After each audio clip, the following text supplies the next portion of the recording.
Hello, everyone, and welcome back to another AFL Fantasy Fanatics AFLW Fantasy pre-lockout chat ahead of round 7.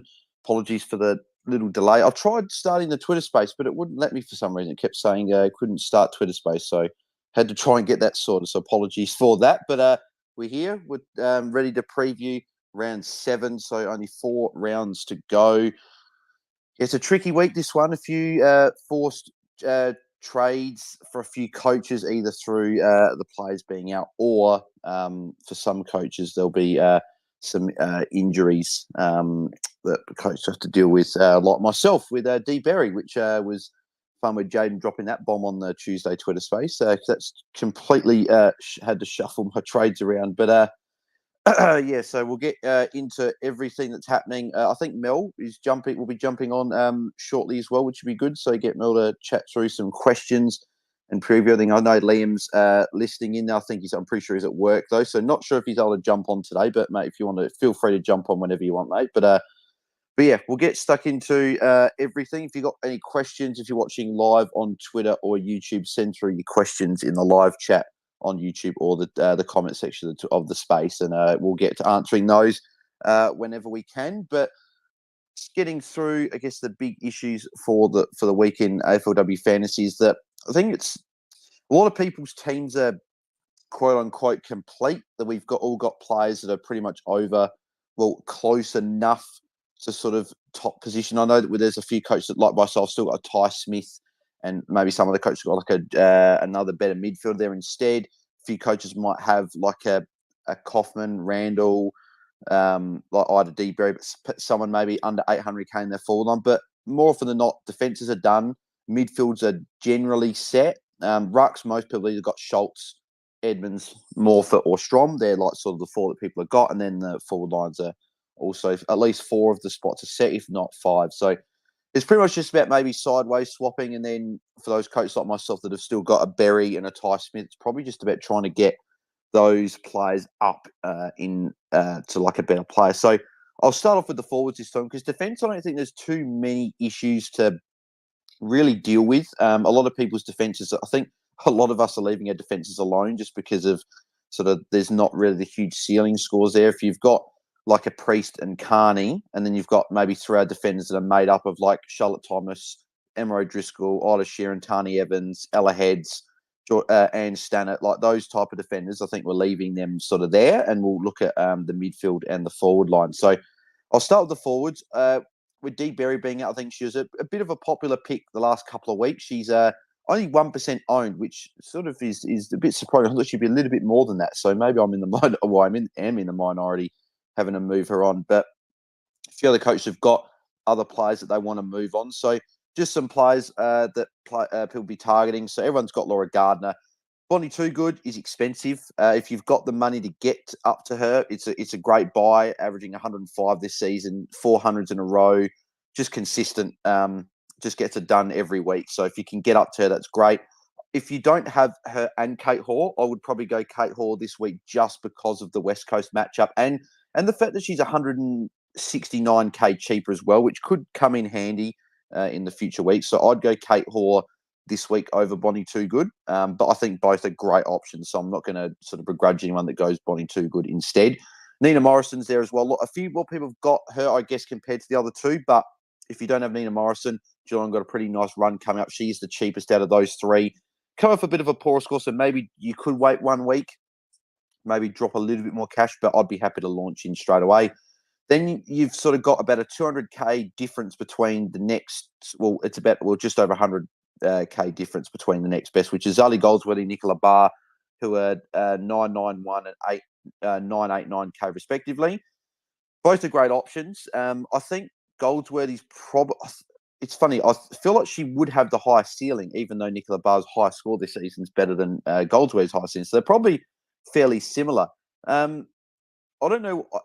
I tend to lean towards Nicola Barr. The only reason why is just because they're just more consistent scores. I know that Goldsworthy's not likely to drop another 26 again that she did in round 1.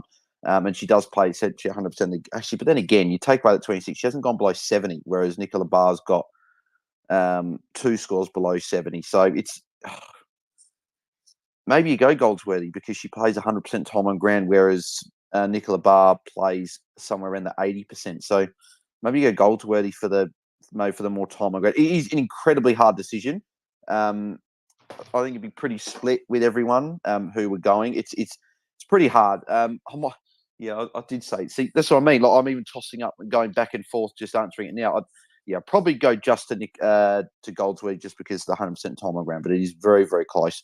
Then you've got like Sabrina Fredericks, a bit expensive. Eden Zanger's a bit expensive. I probably wouldn't get either of those. Paxy's obviously out this week again. Sarah Rowe being consistent this year. She's an option if you can't get up to that 990 K sort of bracket for Goldsworthy, Nicola Barr there. Dana Hooker's sort of quietly getting it done as well. Only the one score below 60 with being a 57. Got Ella Roberts there. I don't know if I'll be buying Hooker or Roberts this week just because of the Melbourne matchup and sort of West Coast struggling a bit. I'd probably look at the other options first. Then you've got Emma King, who's been, again, consistent. I know Liam mentioned her a few weeks ago, but she's been getting it done 91, 66, and 74 in the last 4 weeks. So pretty solid scores there. Gemma Houghton's been solid. Lucy Single has dropped off a little bit the last couple of weeks with back-to-back 60s, but I don't know if I'll be buying her, but still probably hold if you've got her unless you've got nothing else to do.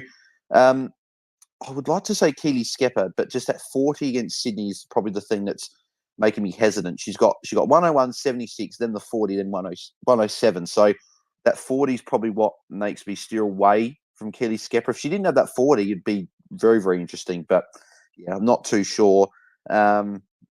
Then you got Haneen Zarika at 836, back-to-back 80s. St Kilda this week could be a solid option. The CBAs aren't necessarily there, but she's getting high up the ground and getting involved, so it could be an option. I would have said Dee Berry was a great option because she's got the Crows this week who give up points to midfielders, and she's got West Coast next week. But unfortunately, she's out for the season with a knee injury. Gabby Newton is a good option, 89-71, playing in defence. She's looked really, really good last couple of weeks, so she could be a solid option there. Sophie Conway, again's a bit just consistent, gets 60 plus per inch every week, so she could be an option that you look at as well. Darcy Maloney, I don't mind as well, at 799. With the fact that Geelong got an easy run, she's gone 60, 81, and 70 in the last 4 games. So that could be an option for you to consider. I don't know if I'd go Wardlaw. Neve Kelly's dropped off a little bit from a good start. She's gone 58 and 54 in the last 2 games, which are lowest 2 scores. But I guess Melbourne last week, 54. So she could be a shout, but I'd probably look elsewhere just because she's got Brisbane next week as well. So if she had a better sort of game than Brisbane, then I'd consider. But she could go well this week. So if you want a 1-week play, Neve Kelly could be something to look at there. But the two that I'm sort of a bit keen on, and it is 2 interesting options, is Chelsea Randall and Megan Kaufman. So I think that the reason that they're in play for me is because I'm not a huge fan of anyone in the forward line from 700 to, let's say, 850. Like I know that Zarika and Gabby Newton are a solid option, maybe even a Conway and Maloney, but I feel like you save 100k more and Randall and Kaufman are going to do close enough to what they're going to do, and you might be able to get a better upgrade in. So I'm talking this specifically in my own situation and maybe a few other people's situation where they've got Ty Smith and a D Berry or something, and they're trying to get 2 solid players. So, for example, I'm looking at going Berry down to Randall or Kaufman, and then going a Ty Smith up to Georgie Prasparkas. Sort of just getting 2 solid players, and I guess if Randall failed, she's not going to go down a lot because I think she's still safe for a 50. But next week, if I want to trade her out, I can always use the cash on top of her. Maybe just do 2 downgrades, get up to 800k. And even if it's a Neve Kelly or someone like that, I'm just going to have to make do with that. But the hope is that with Von Bonner is out injured for the Crows, the hope is that Randall goes more up forward and then also maybe pushes a bit up the ground, maybe close to the midfield with finals approaching. And Sarah Allen is nearing a return as well. I think she should be back within a couple of weeks. So the hope is for that normally. And then Megan Kaufman, who I know Liam traded out a couple of weeks ago, but she's someone that I've looked at for a few weeks. She has not been.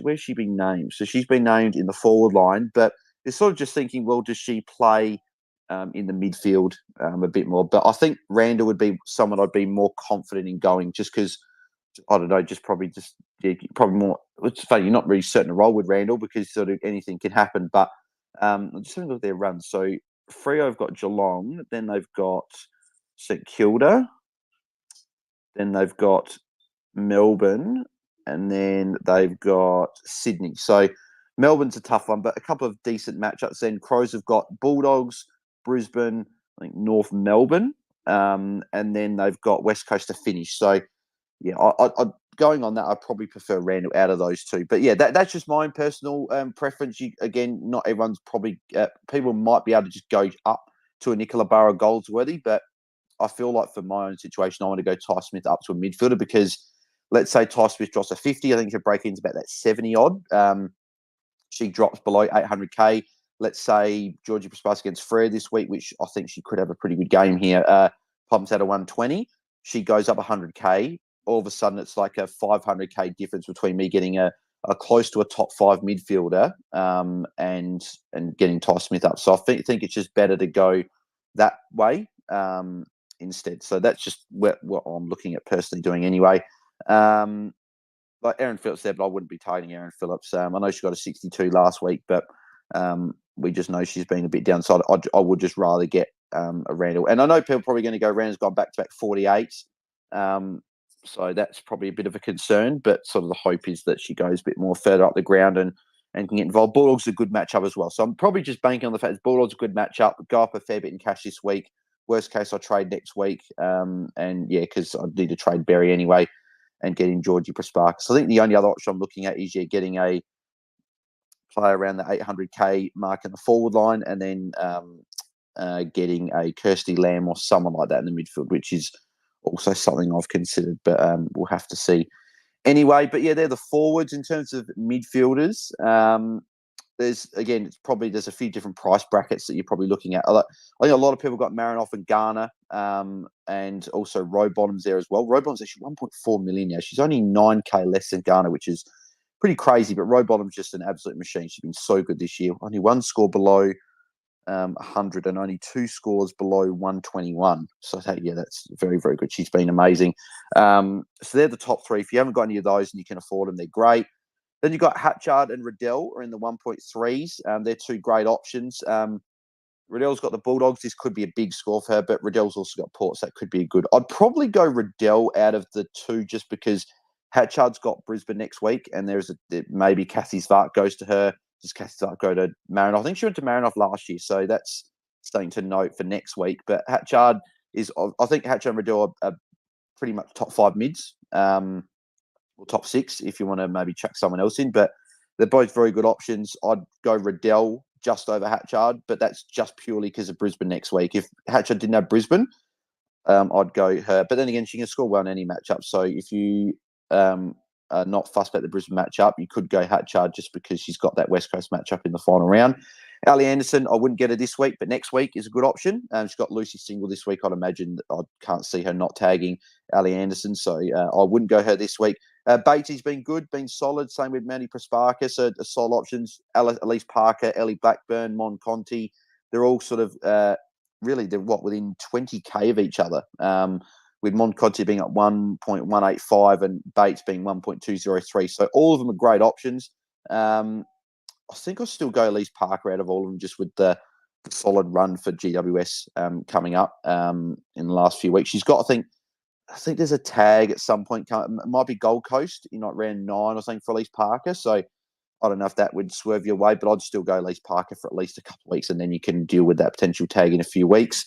Then you go down a bit, and then you've got the Geelong duo of Prasparkas and McDonald. I'd go just Prasparkas over McDonald, but because there's only 1k difference between the 2. But I think they're both solid options. McDonald's never going to get tagged.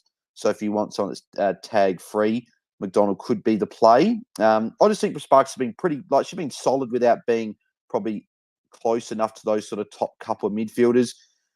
She went 147 round 1. She got the 89 in round 2 and she got tagged. Then she went back-to-back hundreds there. Then she got a 68 against Melbourne when she was a bit unlucky in that game with everything, and then 94 last week. It's a pretty restrictive Essendon, so I think she'll be good, and I really like her as an option this week against Freo. Going down here, Jenna Bruton, if you want a bit of a pod play, gone back-to-back 110, 116, could be an option if you're looking for someone. I think she's a bit expensive for what I'll be looking at now, but could be an option.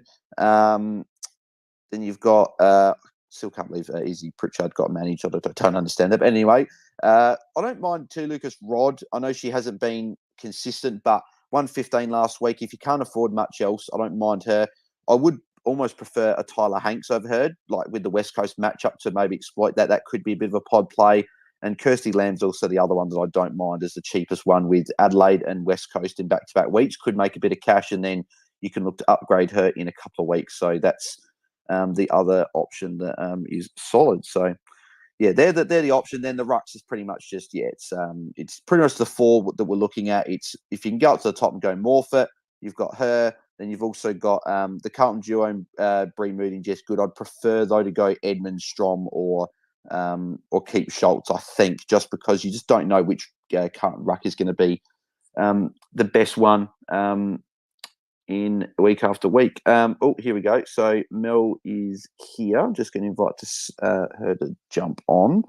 And then we'll answer some people's questions here. Hopefully that's gone to a few different options. Hopefully that helps a bit with trades. But we'll answer a heap of listener questions and everything. So I'll see if Mel jumps on next sort of 30 seconds. Then if not, I'll get through a couple of questions. In terms of captaincy options, I don't know if Liam, I know you're listening to, I don't know if you did the captain's call article on DT Talk, but if you didn't, I don't know if you had any time to send us your captain picks for this week, but feel free to send them in if you wanted to. And we do have Mel on. Mel, how are you? I was like, Liam, it's not working. That's right. How are you going? Getting ready for another weekend of footy? Oh, yeah. Excited. And it's annoying that the Crows play tonight because it makes the loophole a bit hard. But I've recently become a Bulldogs fan after bringing in Blackburn. So I'm actually pretty excited for the game tonight. Yeah, I'm looking forward. Well, I'll be going to the game, so I'm looking forward. That's Fantastic. Why the whole Twitter space had to be a bit earlier, because I realised last night, I'm like, crap, I can't do the Twitter space now before the game because I'll actually be at the game. So, so looking forward to it. Hopefully nothing goes big as well. But what trades are you looking at doing this week, Mel? So mine actually haven't really changed that much since Monday. So Davey's out just because she's made a little bit of money already, and bringing in the other GWS ruck in Karis, save a bit of money and hopefully get someone that's going to earn a bit more money on my bench for a few weeks. And then Niamh McLaughlin out. Still love watching her, but she's not she's just made a little bit of money again finally, and I'm just going to crystallise that before she loses it again. And then bringing in, what's her name? Millie Brown in Bulldogs. So that'll be also good watching tonight. And then T. Smith out. And this is the one that's got a question mark on it. Is just like, who do I bring in for her? And right now I've got Shearer, because I think she might be a little bit lower owned. I had Bruton, and I was like, there is a good point that there's only so many points to go around inside North's midfield. So, but I'm still. Yeah, she looked really good last week. 110. She did. Yeah, I know. Is that how what you can afford, like 1.05 and under? Is that what you're looking at? Yeah, pretty much. Yeah. Oh, 1.1, I think. 1.05. Sorry, you're right.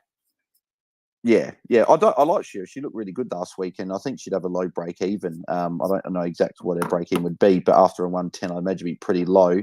I was saying to just before I said I don't mind Kirsty Lamb if you want to go the double Bulldogs mids. I think this is already way more Bulldogs players than I ever thought I would have. I was going to say that you probably don't want that many Bulldogs after. Unfortunately, just not had a very good season. Unfortunately, I hope that doesn't jinx anything tonight. But yeah. What about you? What about captains? I'll go through my trades. So at the moment, again, I'm not in love with my trades for the second week in a row, but it's just what I've sort of got to do. I'm going Aaron Hoare down to someone I wanted to get your thoughts on, Mulder from Freo making her debut. She's 332K. Yeah, Talia Mulder. Do you know much about her at all? So she was drafted this year, yeah. I think so. No, I don't know. All I know is that she's an inside mid. That's all that I got told. Someone just said she's an inside mid, so she's not a bad option. But player-wise, I'm sure she's a great player. Freo-wise, not really sure. I wouldn't be staking a rookie at this stage. Like, you're bringing her in to get a bit of money over the next couple of weeks to then maybe trade her out and make $100,000 and chuck it on top of someone else, I assume. Yeah. I'm just hesitant because they're kind of like rotate players through the midfield, it seems like. They've got Jay Flynn in there, who's already quite new and young. And then I'm hesitant to bring in someone from Freo just because I don't think they really know what they're doing. And she might get full game time, she might get none, but you're not going to have any logic behind what happens there, and it's probably going to be frustrating. Yeah, that's a good point, because the two rookies I was looking at bringing in for cash generation was Mulder and Talia Fellows, who got a 61 last week. So she's probably got a low break even because of that. Yeah, I mean, that feels like a better choice to me. Yeah. Her break even's like 11. Was going with. Yeah. Well, I don't think she realises 11, so that's probably a good shout. If she goes another 60 again, she makes a fair bit of money. And then I don't think I can get. I think, is Karis just out of my price range, or can I get? She's 354, so you need a little bit extra. So okay, with the trades I want to do, I've got 351. Of course I do. It's 3K short. So, but my planned trades at this stage was going Aaron Hoare to let's say we'll put Fellows in there for the moment. Deanna Berry to Chelsea Randall. And then that gives me enough cash to go Ty Smith up to Georgie Prasparkas. Randall, that's exciting. Yeah, I'm not huge on it just because she's gone back to back 48s, but they've been her worst scores of the year. So I'm like, she's at worst case to 50, and I can trade her out next week if I really need to. But it gets me Prasparkas because having Ty Smith, I think Ty Smith's break even is in the 70s. If she goes and gets 50, she'll drop probably 30, 40,000. She'll go under 800K. And Georgie Prasparkas, I think she goes big this week. If she goes 120, she'll probably go up maybe 100K. She might be 1.2, and then all of a sudden I've got to pay like 500K to go Ty Smith up to a midfielder. Well, I hope for you that Georgie Prasparkas does go big, because she's been on a little bit of a quieter trend. But Randall hasn't gone over 110 since round one. Are you bringing Randall in because you're expecting something different from her this week, or if she gets a 48, you'll be like, nah, fair? It's a little bit like if she gets a 50, I'll be like fair, but it's also the fact that I think Yvonne Bonner is out for the Crows this week. My expectation is, because they brought in a few defenders over the last couple of weeks, but like Najwa Allen, Steve Lee Thompson, who plays sort of wing half back, they've brought a couple of those defenders in. Maybe Randall goes up forward to replace Bonner, which might mean she pushes a bit up the ground and gets involved maybe in around midfield. So that's sort of the hope, because the other options that are cheap in the forward line is like a Megan Kaufman, and obviously we were talking about before, we don't really know what's going on with Freo. There's like a heap of people running through the midfield, and then you sort of, Taylor Harris was my original plan, but against West Coast, but she's obviously not playing this week. I don't know why exactly she's not playing. I don't know if she's it just says not selected, so I'm assuming she's probably just managed being a bit against West Coast, but they're probably like, we don't need her. We'll be fine without it. Yeah. The other combo I looked at instead of Prasparkas and Randall was Kirsty Lamb, who's got the Crows this week, who give up points surprisingly, and then she's got West Coast next week, and then going and getting, instead of getting Randall, who was it instead of Randall that I was getting? I think it was it someone like, I don't know if it was Gabby Newton that I could get, or someone around that price. Who was it? So I had No, 801k. Oh, that's right. Would be someone like Sophie Conway or Darcy Maloney, but I don't know if I think Randall's probably going to score very similar to those two. Would you probably agree? Randall's probably going to score similar to like a Maloney and a Conway. This is a lot of processing to do all at once, because how they score is like their matchup, where they're going to play, who's in and out over the next few weeks. I like Randall the best out of those, just because she's a known kind of quantity. Like, we know that if she plays that, if she gets back to like her older role, she can go really big. She's probably got a higher ceiling, but and like, you'll get satisfaction out of watching it, right? Like, that's important. And I'm going there tonight. She's Crows captain. I'll be watching. So I mean, probably a bit of like that. Yeah, I think. And I've got nothing to lose. I'm ranked 415. I've got to do something to try and maybe push towards the top couple of hundred. So have a good game to watch tonight. Bring in Randall. Yeah, exactly right. And because the only other thing I looked at was going like 2 rookies down, going Deberry up to a Goldsworthy or Nicola Barr. But I'm just worried that holding Ty Smith still. But then I've also got Matilda Schultz, who I want to trade in a week or two. Tanya Kennedy, who I'd expect to be trading. And then there's probably just maybe 1 or 2 too many issues potentially to fix. So I just feel getting Prasparkas in, taking a flyer on Randall to see how she goes, I think is the play that I'm currently looking at. But what are you looking at doing your captain and vice captain this week? Just before that, you know how you said you're not sure why Taylor Harris is out? I just got up the injury article that says hamstring, and then you go back to like the injury list for round 7, nothing. Well, great. Okay, so glad they updated that injury list. But yeah, so could be a couple of weeks, a good steer away from that. Yeah.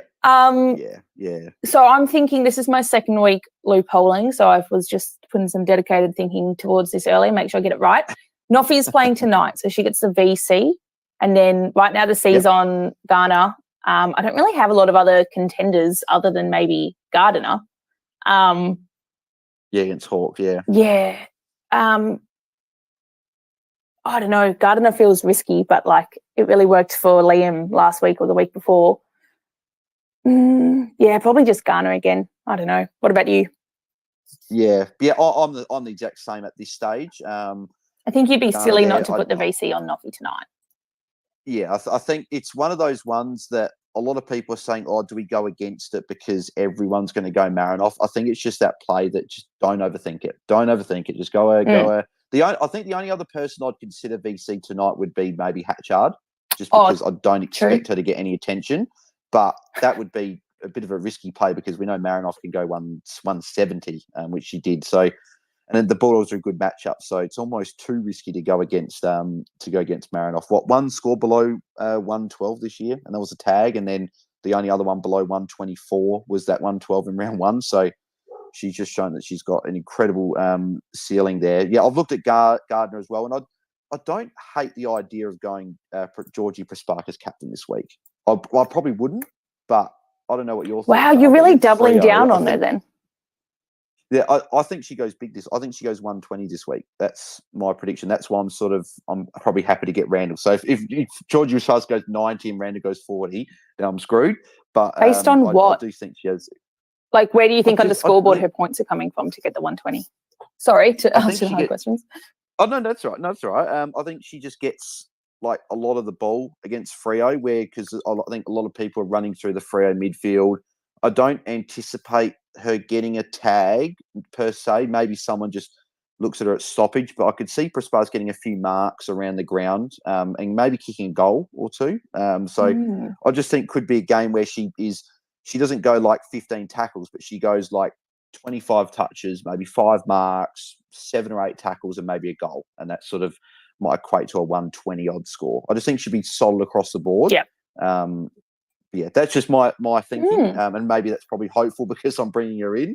So I'm trying to hide behind that fact that she goes big. But I guess we'll have to see anyway. So, and before we get to some questions, we'll go through. I'm interested to see who you are going to be tipping for the games this weekend. So Crows, Bulldogs, I'd imagine you're going Adelaide tonight. I'm not really a tipper. Not really a tipper? No, this is not something I've actually ever really thought about because I watch the players. I actually often forget who wins the games because I'm so busy. Like, I'm like, well, that player had a great game, and that's all I'm really looking at. But sure, I'll make this up on the fly. Okay, Adelaide. And I'm Adelaide as well. St Kilda GWS. Ooh. St Kilda, surely. What do you... I'm Saints as well. Geelong Freo. We're just skipping over Sydney Hawthorn. Oh, I guess they're at the same time. I got to go. I got to go Freo. I'll go Geelong, but it'd be good to see Freo be either competitive or even if they get the job done, it'd be almost good for the Crows because it would sort of consolidate that they would be that top 2 spot. Actually, you're up this week because it is round 1 of Indigenous round of the 2. So that's exciting. Yep. Only 3 teams, I think, changed their names. Yes, that's right. Yep. Freo, Melbourne, and Port Adelaide. The other team? Port Adelaide. Right, yeah. I don't know if I'm saying that correctly. Yeah. That's one I haven't said out loud before, but I'll say it live. I'm pretty sure that's correct. I think I've heard it, and I think that's correct. Nice. Sydney Hawthorn. I'd like to see Sydney win. Yep. I'm going Sydney as well, I reckon they'll get it done. But I think it'll be a close game. I think Hawthorn won that game last year, so it'd be interesting to see how the 2 of the newer teams do go. Gold Coast and Brisbane. I think Gold Coast is on the up and up, and Brisbane's kind of not doing quite as well this season. Danger game for Brisbane, I think. Danger game for Brisbane. I wouldn't be shocked. I'm going Brisbane, but I would definitely not be shocked if Gold Coast got love to see Gold Coast win. Heritage Bank. Yeah, I would as well, actually. Well, again, another thing would be great for the Crows because I think we got Brisbane next week. So it'd be good for Gold Coast to get the job done. Richmond and Essendon. I think I know where you're going. Got to go Richmond. Yeah. This is one I've been tossing up. I've gone Essendon at the moment, but I could easily switch it back to Richmond. I've been switching all week between that one. That's, for me, the toughest one for the week. North Melbourne, Port Adelaide. North Melbourne for sure. Yeah, North Melbourne for me. Carlton, Collingwood. I reckon Carlton are overrated this season just because their lineup is so easy. And although Collingwood have not done particularly well, and they're actually missing a few of their, Livingston for no reason really this week. I reckon Collingwood. Yeah, I've gone Collingwood as well. I think they should get done. But again, as you said, Carlton had a few easy games, so maybe their ladder position is probably elevated because of a few easy games there.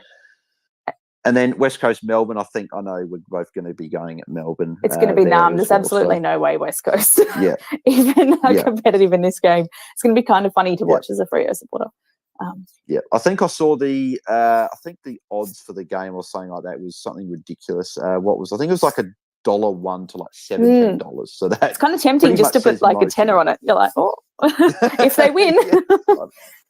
Just to see Taylor Harris is out. Maybe they got a chance. So we'll have to see anyway. But we'll get stuck into some of the fantasy questions. So if anyone has got a question, if you're watching on YouTube or tuning into the Twitter space, make sure you get your questions sent through and we'll answer a few of these. So the first one comes from, let's go to the start of the questions, comes from Mime AF. So he says, hey guys, question on midfield bench players. Best player that will make money between Gabby O'Sullivan or Charlie Wicksteed? Well, break even suggests Wicksteed if she can get more than 12, which... Yeah, break even at 12. O'Sullivan 37. Yeah.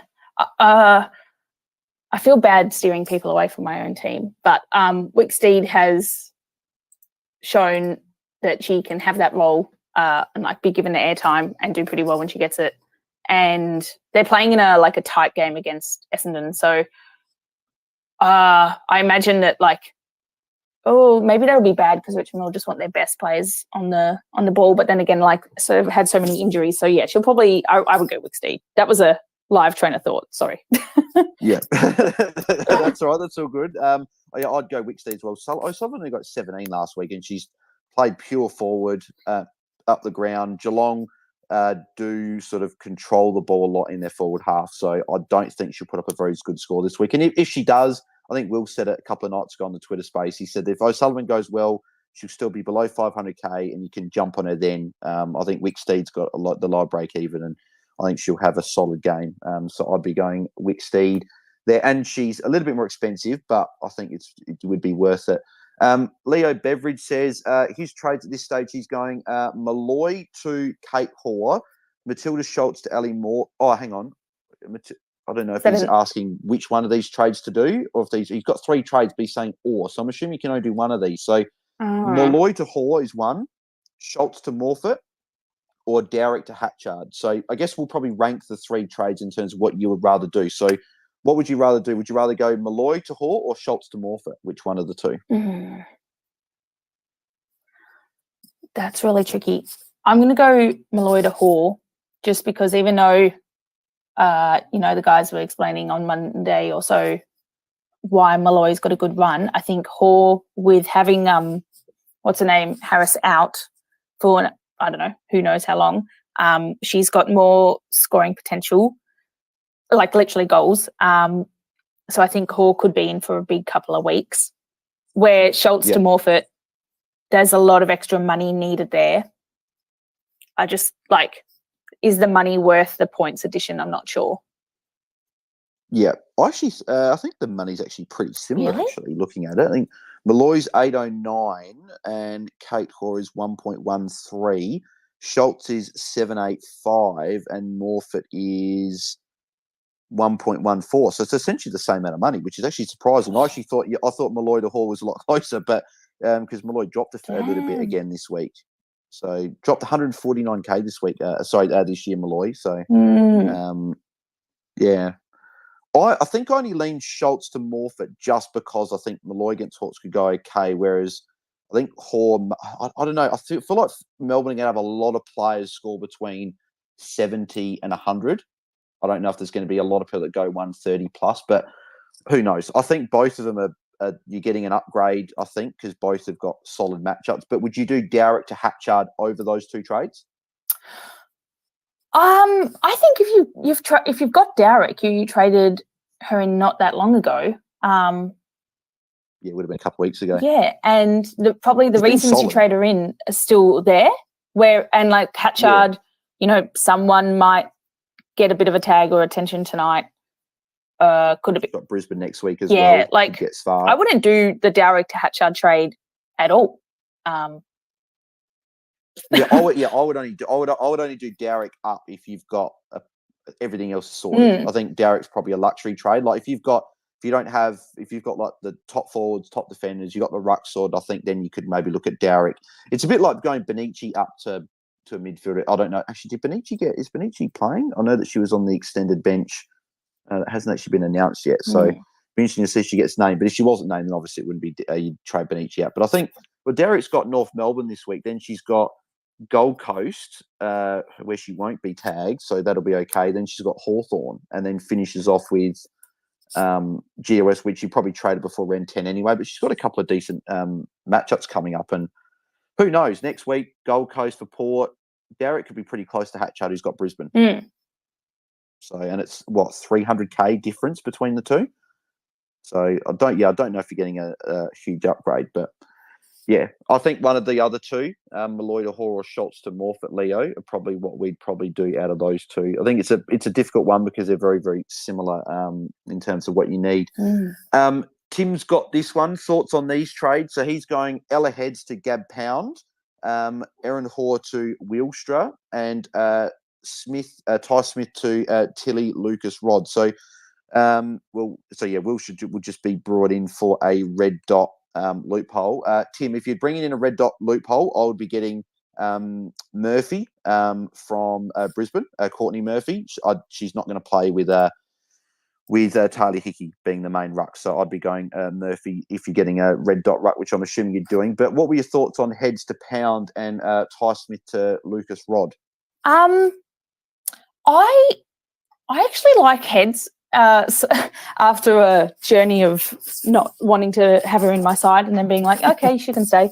And I kind of think she might be here for a little while now. I'm not sure. Heads to Pound feels like a sideways.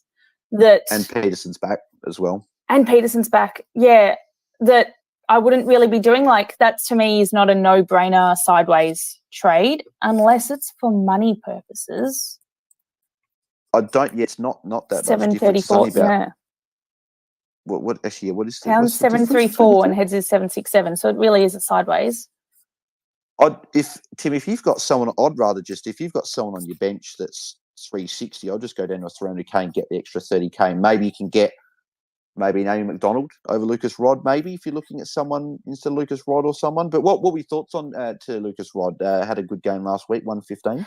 I got to say, I was not really watching her because I was intently watching Batesy. Yeah. I don't think I watched anyone else in that Hawthorn game. So I can't say I've really paid attention to her. I mean, it sounds fine. It's a name that not many people have probably spoken about, so it could be a point of difference. But yeah, I looked at it. I'd almost go Kirsty Lamb over to Lucas Rod personally, just with the Adelaide who give up points and Pritchard not being there this week through purposes we don't know. I think it's managed, but who knows? And then she's also got West Coast next week. Yeah. And you save 30k or 29k exactly.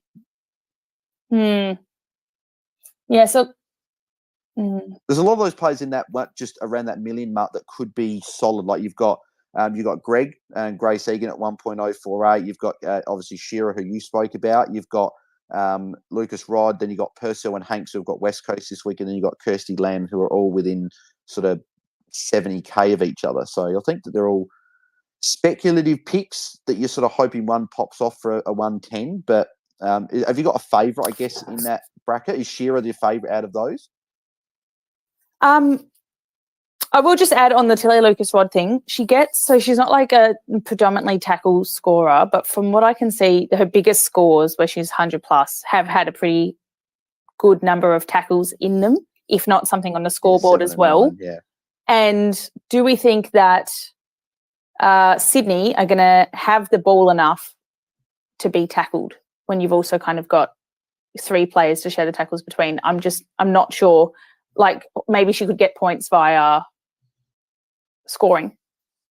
Yeah, it's a good point because I can't remember. I don't know if it was on our Twitter space or the free kick pod that Sydney have been involved in 2 of the 3 lowest scoring games of the season, and they've got Sydney this week. So it wouldn't shock me if this game on the weekend is where you have maybe one player go 110 and then the rest go 90 or below. Like not many of those ceiling scores. So that it is a bit of a flag because Sydney can it sort of games can go quickly because contested, a lot of tackles, a lot of ball ups with the time continuing to roll on. It's not going to. I don't know if it's going to be a high scoring game. So yeah, that is a good point. And as you said, the 2 games where she scored 100, she scored 1 goal, 1 and 3 behinds last week. So that 115 could have been bigger if she kicked straight. But yeah, it is a good flag. Yeah, there's a lot of options. It's sort of, I think it's almost one where you pick who you want, I reckon, and sort of just back your gut in because I think a lot of them could go well, but then a lot of them could just put up just an 80 or a 70. So, but yeah, Tim, you're going to have to make a decision with that one there, unfortunately. Doug has got this one. Doug Fitzpatrick said, would you do these trades which would allow me to bring in any ruck next week? So he is going Aurora Smith down to Barwick, Benici to Garner, and then Wackfer to Kim Rennie, who I have not heard many people speak about. Kim Rennie, what's Kim Rennie been doing? 692, 77 last week, but before that 41, 50 and 52. I'd love to hear the logic behind that, if it's just a kind of top 15 ruck that is a pod and that's the logic there. But I do agree with the idea of trading out Wackfer. When I was looking at kind of potential ruck trades a few weeks ago, I was like, oh, maybe I could be bringing in well, you kind of want either Wackfer or what's the other Eagles ruck, Lakai. But when they're both in together, like that's not great for their scoring. When there's only one playing, good. And that's why we saw like a huge game from Lakai, I think a week or 2 ago, when Wackfer was out or the other way around or something like that. But I think Lakai's coming back this week. So that to me says trade out. Let me just check I'm not just talking shit. Yeah, she is. Well, I'm looking at Doug's midfield. So he's got Rowbottom, Marinoff, Hatchard, Riddell, Garner. So that's obviously amazing. But I think instead of going Rennie and Garner, it'd be interesting to get your thoughts. Would you go Rennie and Garner, or would you go and get a Georgie Prasparkas or someone around that 1.2 or below, and then maybe get a better ruck if that can maybe get Doug up to an Edmonds or a Strom or someone? Would you rather like a Strom and a Georgie Prasparkas over Rennie and Garner? Like, that's the thing. If we knew why he was doing it, like, that's a very North heavy team. Sorry. Is he seeing something we're not there, that North are just going to have a great week, or is he picking Rennie for the pod? I think he's picking me. Rennie for the pod also gets Garner, and then because she got a 77 last week, maybe she makes a bit of money over the next couple of weeks. That's probably why he's looking at that. Because I think that's a cool trait. Like, I kind of like it. And it could go well. Got Port this week. Matilda Shots gets quite a lot of free kicks, as we know. So maybe some extra points there for Kim Rennie, a few extra disposals. Yeah, I mean, it's not a trade combination I've seen before, and I kind of like it. I would do this.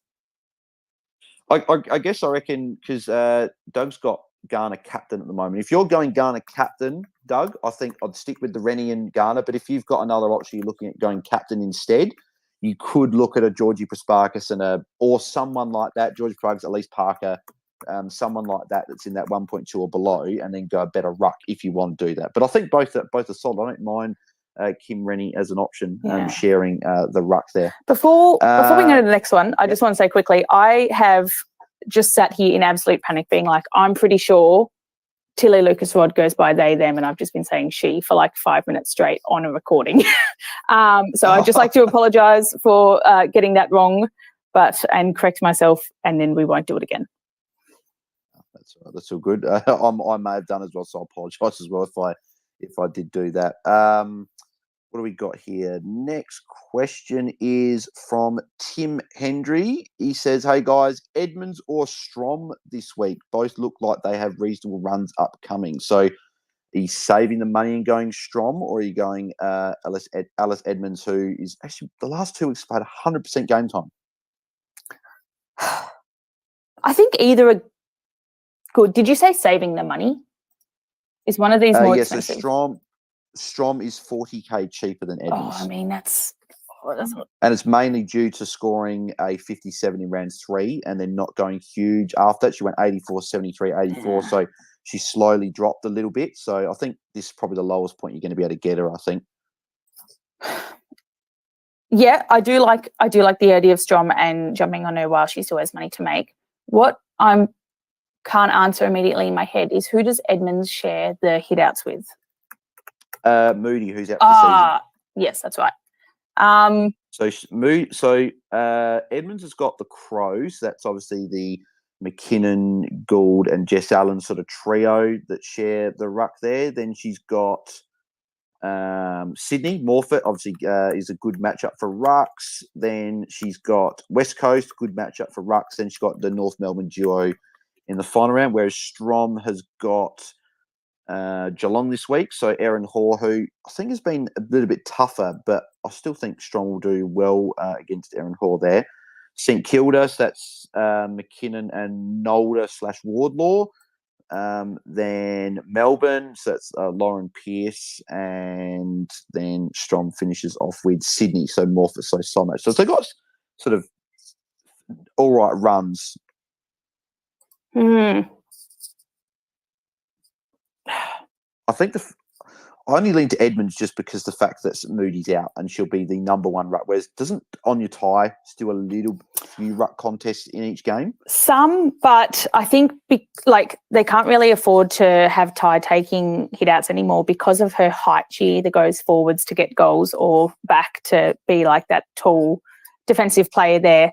It was kind of Hetherington for a bit, and then it just kind of gets shared around. So I think Strom's still pretty good. Yeah, so she's pretty much. I'm just having a look here. Ty's she had 4 hit-outs round 1, then she had 0 for the next 3 weeks, and she had 1 and then 3 last week. So yeah, it's not really an issue. So Strom is the solo ruck. So disregard my comment for making that sharing. So it's a tough decision.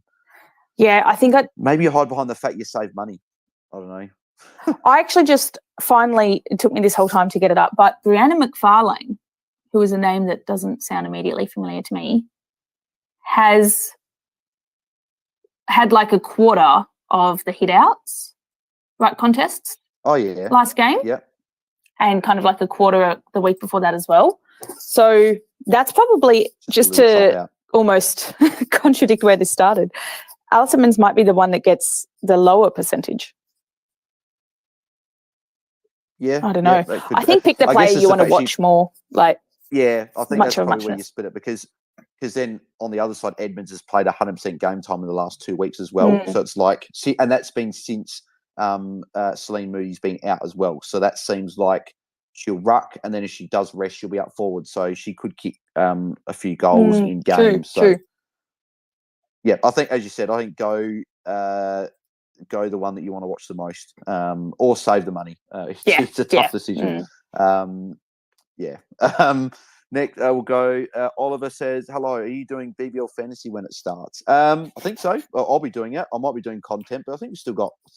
Actually, it's nearly midway through October. It starts early December. So, Oliver, mate, I'll keep up to everyone up to date with BBL Fantasy and that. But we probably will be doing something like that. Hugh says, thoughts on Talia Mulder's base mid. So I think she's not actually basement. I think she's 332 from memory. And I know that the Duke in our Discord chat was saying that she plays an inside mid, but as we've been saying with Freo, they run a lot of names through there at the moment, and I'm not sure if Mulder's going to be, as you said before, Mel, first game, if she's going to play a huge amount of time on ground and be thrown into the midfield straight away with the amount of numbers there. So I don't know. That's why I'm sort of almost going to go get Fellows this week against Sydney to maybe capitalise on that 61 that she scored last week, but. Yeah, I'm not sure. Any other thoughts with Mulder that you have, or just not sure? No, what I haven't looked at though is just if there's any other mids in that 300 bucket that could be good instead. I can see a green tick across a couple.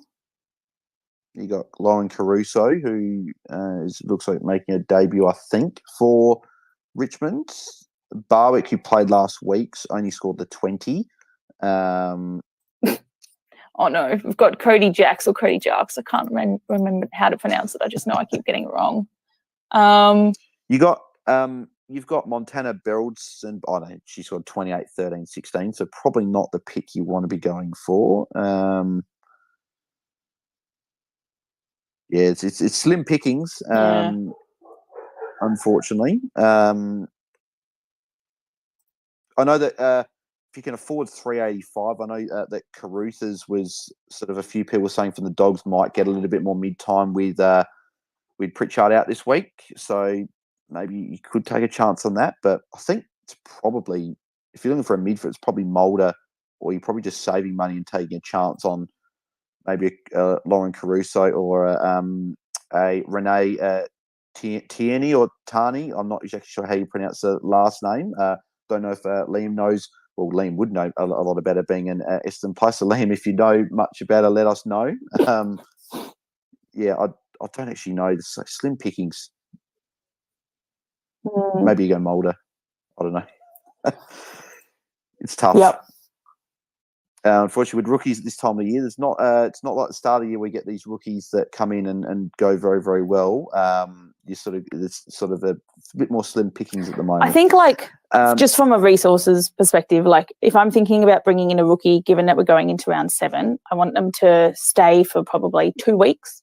So I want to be looking at their break even, and if it's not somewhere in the low teens, and they're definitely playing this week already, I wouldn't be picking someone that's going to play on Sunday. Just because you would hate to bring someone in hoping that they're going to make money for 2 weeks and then they don't play. So bring someone that's definitely playing this week, and just hope that they're playing next week as well. And just maybe things like Freo's midfield, I don't know, are not the things you need to be considering when bringing in a rookie. It's just, are they going to play?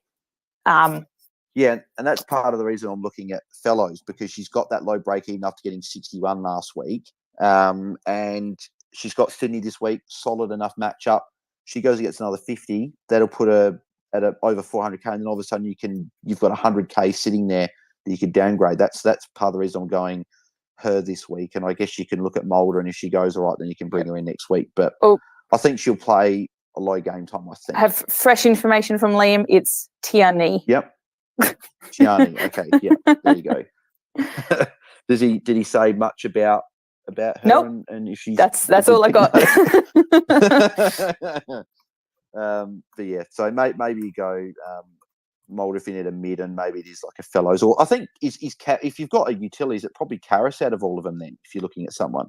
Oh yeah, I mean, I think that's a great option, but I think she's a little bit more expensive. Oh, 354. So we're kind of looking around that.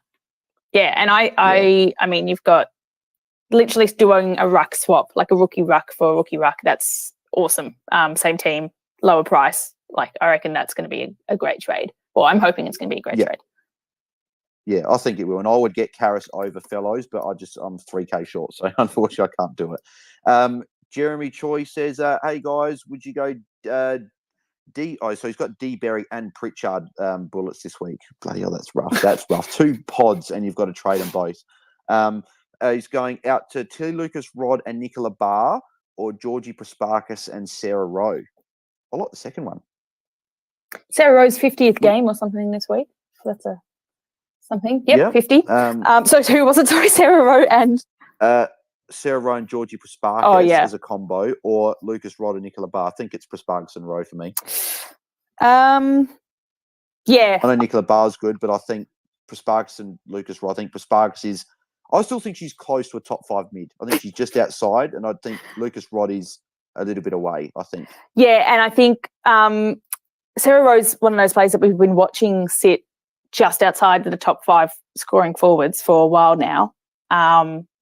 And, like, when you've got a couple of outs in Collingwood's team this week, like, I can just see her potentially being a little bit more relied upon going into this week. So I reckon bringing in Rowe is a great idea. And if that means it comes with Georgie Prasparkas, who you're super hot on anyway, might as well do that.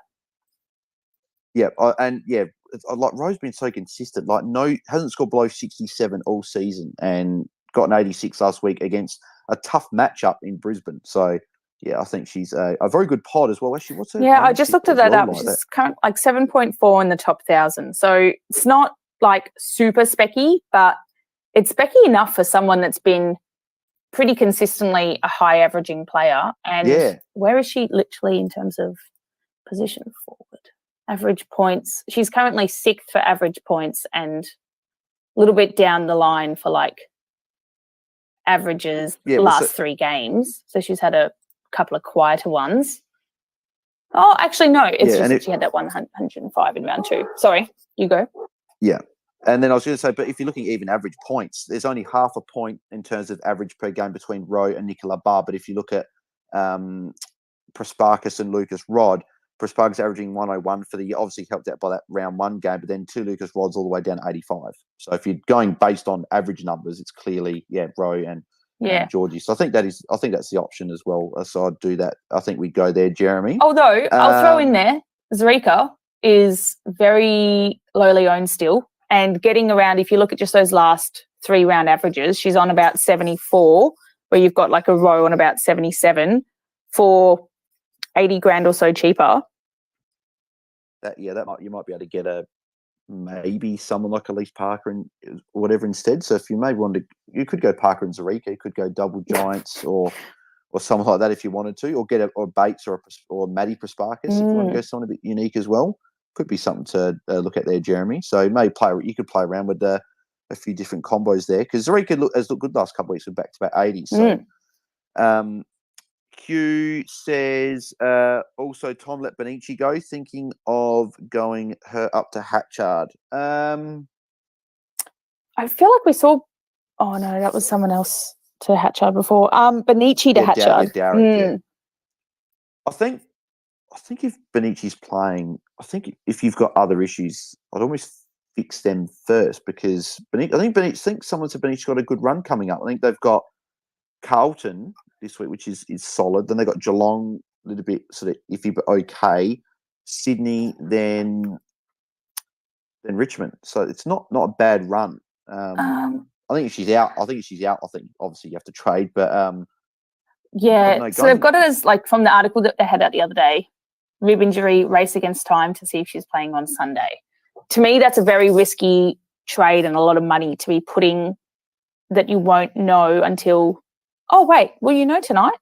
Yeah, you'll know tonight. Yeah, well, we should know soon. I think normally the teams for I think Sunday teams already. Yeah. Oh, hang on, they've been trimmed.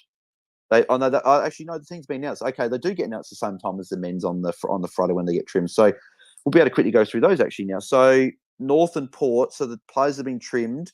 Oh, is it literally out? Yes, yeah. So Burke, Oh, Bowie, and Gavalis are out just now. That's funny. and then Cockatoo, Motlap, Levicki, and Jarks are out. So that's good for Schultz if anyone's worried about maybe Levicki coming in and sharing a bit of ruck, so she'll still be solo ruck there. Carlton, Collingwood, Ortlep, Kiara Fitzgerald's out. Who a lot of people brought in as a rookie, and then Milford is out as well, and then Blair, Evans, and Tani Brown are out for Collingwood. So Benici does hold her spot if anyone was worried about that. So she's been named.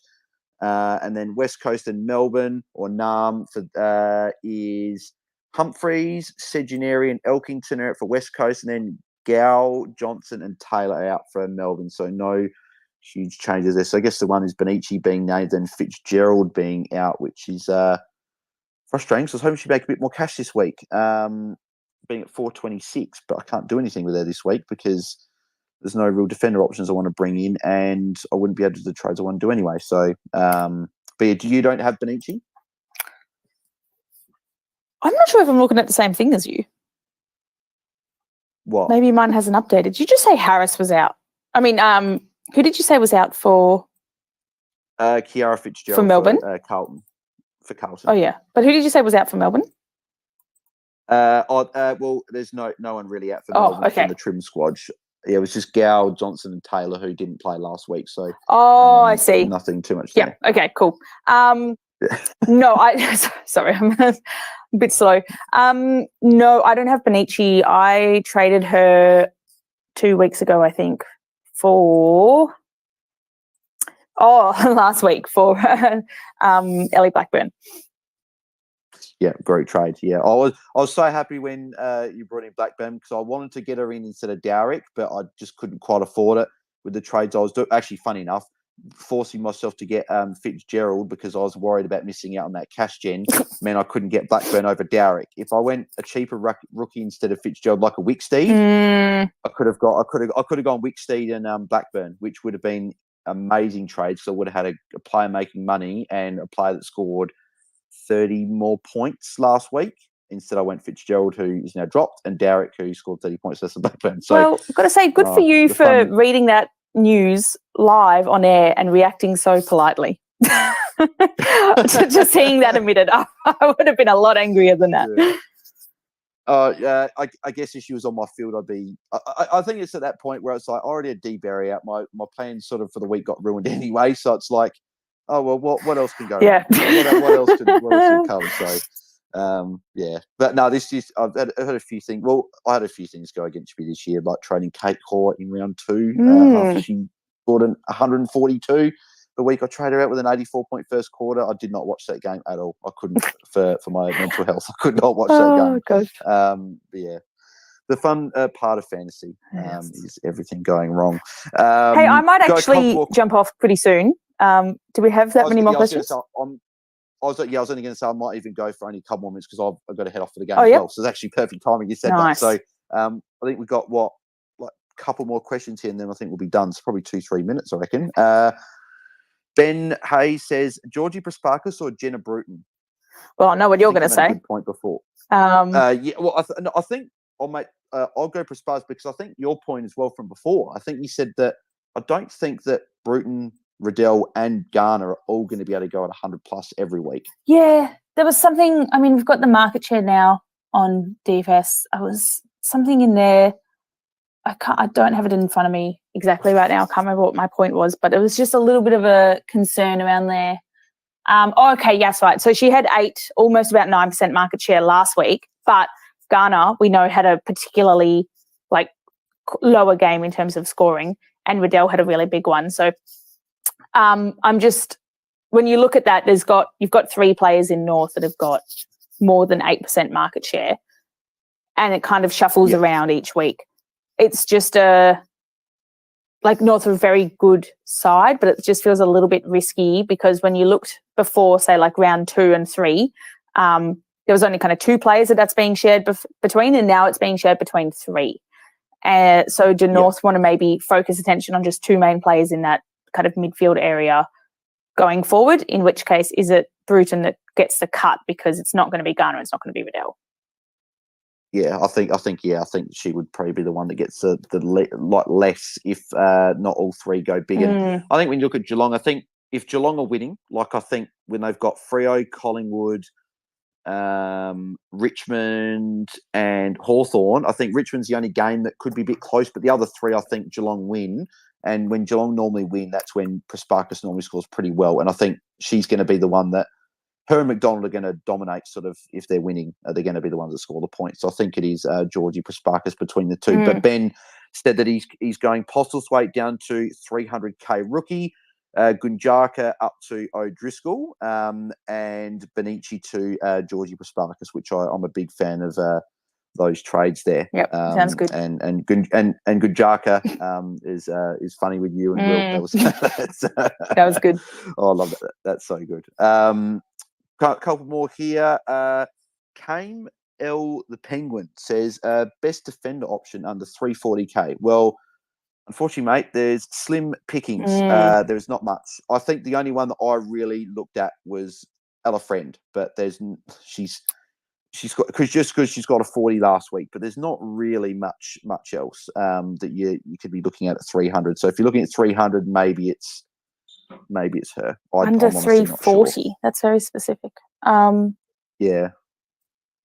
Yeah, I mean, I'm going to bring in. She's a little bit.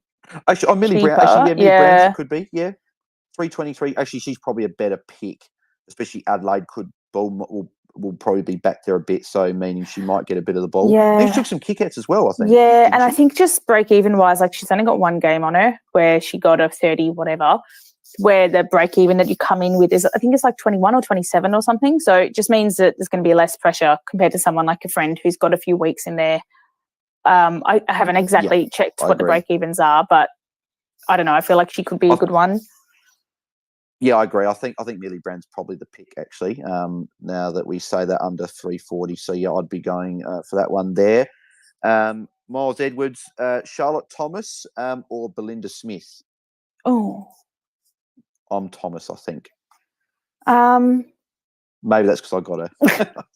Yeah. Belinda Smith's been gone under the radar a bit, though. I know that you guys are talking about her that on early in the week that she hasn't been talked about too much, but she's been pretty good. She's at 900k, though. She's expensive. She started the year with 3 scores below 55. Yeah, so Belinda Smith has a lot more expertise and, in a team that's got so many new, very young players, Belinda Smith's probably one of the most experienced players that West Coast have. How do they leverage her versus the younger, energetic but amazing Charlie Thomas? It's hard to tell. They're going up against Melbourne, and Melbourne kind of kick the ball right over the top of the defenders. They don't even really give the defenders a lot of time to muck around in there. So that's why I probably wouldn't go, correct me if I'm wrong, but Belinda Smith is probably more of a typical defender in that way. So I'd probably go Thomas instead. Yeah. I think Thomas takes more kickouts as well. So at least you've got that. It's probably a bit higher floor with the kickouts compared to Belinda Smith. I think I agree. I'd be going Charlotte Thomas first there. Riley Farmer, go the Adelaide Crows. Yes, Riley. Yep, exactly right. Hopefully we get the win tonight. And the final question we'll go for today. Apologies, a lot of questions here. We haven't been able to get through all of them. Is from Mitch Casey, good friend of the Fantasy Fanatics from the Ball Boys. Said, thoughts on Amy McDonald? So we talked about Georgie Prasparkas and a good run count. What's your thoughts on Amy McDonald, who won't be tagged? Or very unlikely to be tagged? Yeah, I do like it. And I actually don't really have any thoughts beyond sounds like a good choice. Like, I don't have any detailed reasons to do it or to not. I think it's one of those players where you bring, like, it's kind of like mid-price madness type vibes to me when you're playing with people in the midfield that aren't in those elite few. Yeah, sure. There's a lot of great picks. She's one of them. She could go really big. She could do what you average what she has up until now. I don't have any insights to suggest if she's going to be a breakout or not. What's the ownership, if you've got it in front of you, what's the ownership for both McDonald and Prasparkas inside the top 100 and top 1,000? So Georgie Prasparkas right now, top 100 is 59%. That's pretty high. And Amy McDonald is 4%. Yeah, so if you're looking, if you want Mitch, I don't know if you've got Georgie, but if you want just safe, whoever everyone's got, you go Georgie. But if you want that pod play, 4%. This is pre-round 6-7 trades though, so like could be hard, but still, it's not going to be 59 or whatever. Yeah, that's right. Yeah, I don't think a lot of people will bring Amy McDonald in this week, but yeah, I think it's a good play. I like it. I think she's shown the ability to go at close to those top 5 midfielders for a sustained period, and with Geelong with a good run coming up, I think Geelong have had a few tricky games that they've played like Bulldogs. I think both went big, both McDonald and Georgie. Sydney at North Sydney Oval was a low scoring game. North Melbourne are a bit tough there. Port Adelaide, I remember that was a low scoring game as well. Melbourne are tough and Essendon are tough, so I think it really opens up for those Geelong mids. So if you can have both, I don't know what the saying from the taco ad. But when I lost Joss. yeah. Why don't you have both? That's exactly right. So yeah, you could easily have both. So yeah, there you go. All right. Well, I think we'll have to cut it there because I've got to head to the game, and Mel's got to head off as well. But Mel, thank you very much for jumping on and helping me answer all these questions. For anyone that did miss the start, what were your trades that you're looking at this week and your captain and vice captain? Oh, yeah, okay. Davies to Karras for the ruck downgrade, McLaughlin to Millie Brown for defender bench downgrade, and then T. Smith up to Shearer currently. VC on Noffy with the intention that it goes to either her or undecided if I then put it on Garner or Gardiner for the loophole based on Noffy's performance. But, yeah, what about you? Yeah. I'm at this stage going Erin Hoard down to Talia Fellows because I can't quite afford Karras. Deanna Berry to Chelsea Randall. Bit of a speculative pick there, but I'll back it in. And then Ty Smith to Georgie Prasparkas, who I'm pretty high on this week. I think she'll go pretty well. And then my captain and vice captain is Marinoff into Garner. I've also thought about Gardner as captain as well, but I don't know. I did say before about Georgie maybe going her captain, but I think getting her in, I think is enough. I think if I bring her in, I captain her and she goes poor, that would just completely ruin everything. Whereas at least if I bring her in and she goes poor, it's like, well, my gut was saying she's going to go big. Oh, well, it didn't pay off. Whereas if I go captain, I'm like, well, that was silly. Yeah, that's a lot of doubling down for 1 week. Yeah, that's right. And I'm not what do you call it? I don't like to be too risky. I don't go to the casino and double down. I'm just like, oh, nice. Well, enjoy the game. Oh, thank you, Mel. Where can people find you on the socials, and where can they find the Free Kick Pod? Oh, true. So Free Kick W Pod on Twitter and Insta, and I am Hi Mel D. Yep, perfect. Well, make sure you go and follow Mel and the Free Kick guys on social. Make sure you check out the podcast. It's always great listening throughout the week. So thanks, Mel, for jumping on. You can find me at BalesDT on Twitter and Instagram, and then trulybailshd on YouTube. If you enjoyed the space, please leave a like and retweet. If you enjoyed it on YouTube, please make sure you give the video a like, subscribe to the channel, and share it around and all that good stuff. So thanks, guys. Enjoy the weekend of footy and go the Crows. So thanks, guys. We're out. Bye. Cheers.